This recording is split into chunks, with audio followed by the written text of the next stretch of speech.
രസകരമായ ഒരു തലവേദനയുടെ കഥ. പ്രയർ ക്ലിനിക്കിൻ്റെ നാമത്തിൽ നിങ്ങൾക്കെല്ലാവർക്കും സ്നേഹവന്ദനം.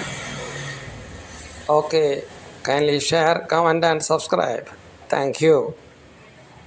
ആയിട്ടുള്ള സമയത്ത്, അതായത് എറണാകുളത്തിൻ്റെ ഒരു ഭാഗമാണ് ഈ കൂത്താട്ടുകുളം എന്ന് പറയുന്നത്. കോട്ടയത്തിൻ്റെയും എറണാകുളത്തിൻ്റെയും ബോർഡറാണ്.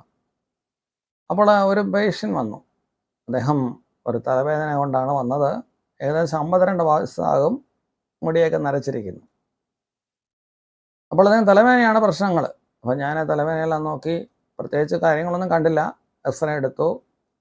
രണ്ടാമത് വന്നപ്പോഴും അദ്ദേഹത്തിന് തലവേദന വലിയ കുറവില്ല. ആദ്യത്തെ തവണ ഞാൻ മരുന്നുകളൊക്കെ കൊടുത്തു. രണ്ടാമത് വന്നപ്പോൾ തലവേദന കുറവില്ല. എന്നാൽ വീണ്ടും അദ്ദേഹത്തിന് മരുന്നുകളൊക്കെ മാറ്റിക്കൊടുത്തു നോക്കി. അപ്പോഴും അദ്ദേഹത്തിന് കുറവൊന്നും വന്നില്ല. പിന്നെയും മരുന്നുകളൊക്കെ കൊടുത്തു, വേദന സംഹാരികളൊക്കെ കൊടുത്തു. എന്നിട്ടും അദ്ദേഹത്തിൻ്റെ വേദന മാറുന്നില്ല. വേദന സംഹാരികൾ കൊടുത്തിട്ടും അദ്ദേഹത്തിൻ്റെ വേദന മാറാത്തപ്പോൾ ഞാൻ പ്രത്യേകം ശ്രദ്ധിച്ചു. ഇനി എന്തെങ്കിലും അറിയാത്ത കാര്യങ്ങളൊക്കെ എവിടെയെങ്കിലും കിടപ്പുണ്ടോ എന്നറിയാനായിട്ട് പുസ്തക പാരായണമൊക്കെ ചെയ്തു.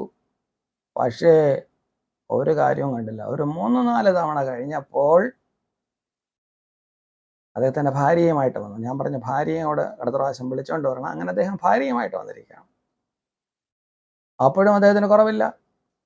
52 വയസ്സുണ്ട്, ഇദ്ദേഹത്തിന് ഒട്ടും കുറവില്ല. അദ്ദേഹം കുറഞ്ഞില്ല എന്ന് പറഞ്ഞാൽ ഡോക്ടർമാർക്ക് ക്ഷാമമുള്ള കാലമാണ്. ഇന്നത്തെ പോലെയല്ല, 30 വർഷം മുമ്പാണ്.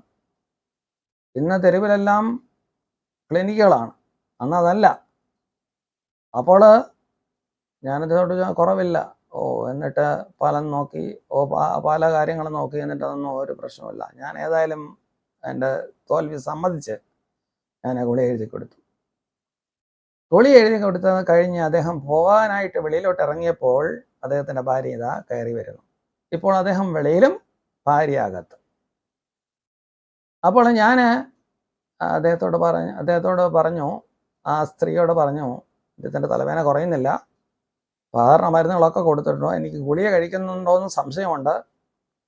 അപ്പോൾ ആ സ്ത്രീ പറഞ്ഞു, ഗുളികയൊക്കെ കഴിക്കുന്നുണ്ട്, പക്ഷേ സാറിനൊരു കാര്യം അറിയണ്ടേ, വൈകുന്നേരം 7 മുതൽ 8:30 വരെ കഞ്ചാവ് വലിയാണ്. അങ്ങനെയാണ് ഇദ്ദേഹത്തിന് രാത്രി ഉറക്കവുമില്ല, ഇദ്ദേഹത്തിന് തലവേദനയൊട്ട് മാറുന്നുമില്ല. അങ്ങനെ സാറ് വിഷമിക്കൊന്നും വേണ്ട. ഞാൻ ഇങ്ങനെ ആയിപ്പോയി. ദൈവമേ, ഒരു മനുഷ്യൻ്റെ തലവേദനയുടെ കാര്യം ഗഞ്ചാവ് വലിക്കുമോ എന്ന് ഞാൻ ചോദിച്ചില്ല. എത്ര കഷ്ടതയുള്ള അവസ്ഥയാണ്. ഓക്കെ, അടുത്തൊരു എപ്പിസോഡുമായിട്ട് വീണ്ടും കാണാം. Doctor Raju from prayer clinic.